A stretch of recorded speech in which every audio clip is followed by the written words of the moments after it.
ঈশ্বরের কারণে সৃষ্টি করেছে আল্লাহ রাব্বুল আলামিন, যে আমাদেরকে পৃথিবীতে আল্লাহ রাব্বুল আলামিন পাঠিয়েছেন, তার একটি কারণ রয়েছে, উদ্দেশ্য রয়েছে। কিন্তু আজকে আমরা হতভাগা মুসলমান, জেনেও না জানা করছি। আজকে আমরা সেই জিনিসটাকে আমরা পালন করছি না। যদি আপনাকে আল্লাহ রাব্বুল আলামিন না সৃষ্টি করতো, আপনি কি দুনিয়াতে আসতে পারতেন?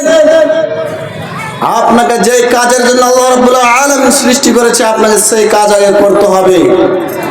আল্লাহ রাব্বুল আলামিন তো কুরআনুল কারীমের মধ্যে কোনো জায়গায় বলেনি, হে আমার বান্দারা তোমরা শুধু আমার জিকির আজকার করতে থাকো 24 ঘন্টা। এই কথা বলেছে? জি না, এই কথা বলেনি। আল্লাহ রাব্বুল আলামিন এই কথা বলেছে, হে আমার বান্দারা তোমরা আমার জিকির আজকার করো, আবার তোমরা আমার জমিনে তোমরা ছড়িয়ে যাও, আর আমার দেওয়া হালাল রুজিগুলি তোমরা বেশি বেশি করে অনুসরণ করো।